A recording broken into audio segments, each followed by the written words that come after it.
Hello दोस्तों, स्वागत है आपका हमारे अपने यूट्यूब चैनल में। दोस्तों, आज की कहानी है कि स्त्री और पुरुष के बीच संभोग की शुरुआत किस प्रकार हुई थी। तो दोस्तों, आइए कहानी शुरू करते हैं।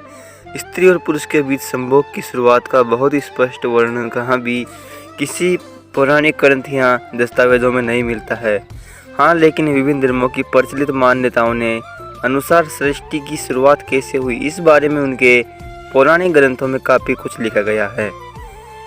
इसी कड़ी में ईसाई धर्म के आदम और हव्वा की कहानी सर्वप्रचलित है, जिन्हें इस्लाम धर्म के ग्रंथों में मान्यताओं से भी बल मिलता है। और ये कहानी कुछ इस प्रकार है। ईदन की कहानी का चित्रण दाईं ओर आदम की ईश्वर द्वारा सृष्टि और फिर आदम और हव्वा निर्दोष अवस्था में बाईं ओर ज्ञान के पेड़ के नीचे पूर्णतः नग्न आदम और हवा सर्प के साथ, बीच में ईश्वर उन्हें पत्तों से ढक देकर नाराज बिल्कुल बाएं में उन्हें ईदन से खदेड़ा जा रहा है। ईदन का एक और चित्रण है। ईदन अंग्रेजी या खुल्द अरबी कई अब्राहिमी धर्मों जैसे कि ईसाई धर्म और इस्लाम की मान्यताओं में वह जगह थी जहां ईश्वर ने पहले पुरुष आदम और पहली स्त्री हवा ईव की सृष्टि के बाद उन्हें रखा था।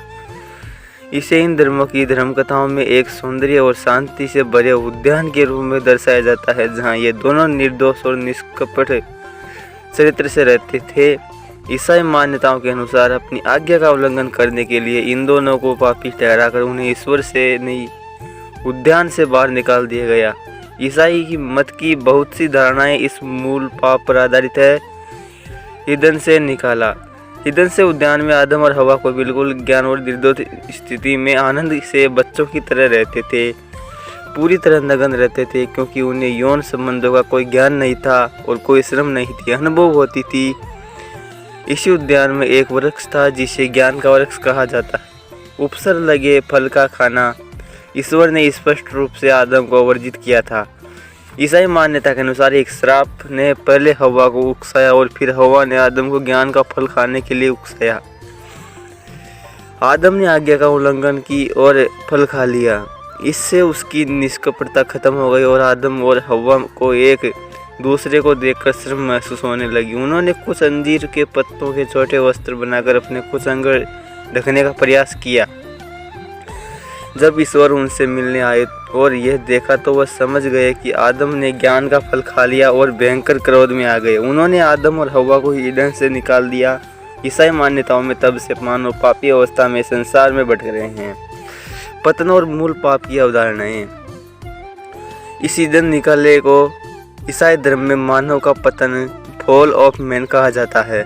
यह भी माना जाता है कि हर मानव में एक जन्मजात पापी है जो प्रांत नरक जाएगा, क्योंकि आदम और हव्वा का पाप हर मानव पर लागू होता है। इसे मूल पाप कहा जाता है।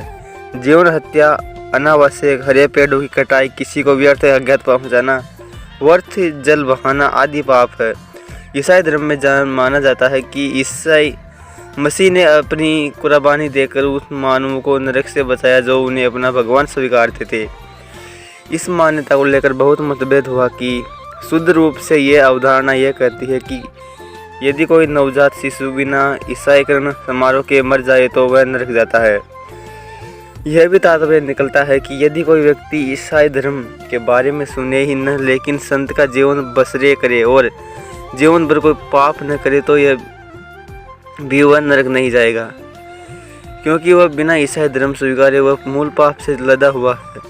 वर्तमान युग में बहुत से ईसाई और गैर ईसाई लेखकों ने इन मान्यताओं की आलोचना की है। इन आलोचनाओं ने भिन्न रूप लिए हैं। कुछ कहते हैं कि मूल पाप की अवधारणा से भले लोगों की कारण ही अपराध भावना से जीना पड़ता है और उनकी ईश्वर की प्रति भावना प्रेम की कम और डर ज़्यादा होती है। यह भी कहा गया है कि इन कथाओं में मानवों को ईदन में निर्दिष्ट अवस्था के चित्रण से यौन संबंधों को लेकर अस्वस्थ विचारधाराएं उत्पन्न हो जाती है, क्योंकि यह एक शक्तिशाली मानवीय भावना जिसे कुचला तो नहीं जा सकता, लेकिन अपराध भाव से देखने से यह हानिकारक प्रकार से बेढंगी होकर प्रकट होती है। दोस्तों कैसी लगी आपको हमारी कहानी? दोस्तों कहानी अच्छी लगी तो वीडियो को लाइक करके चैनल को सब्सक्राइब करना ताकि आने वाली कहानियों को नोटिफिकेशन मिल सके आपको। धन्यवाद।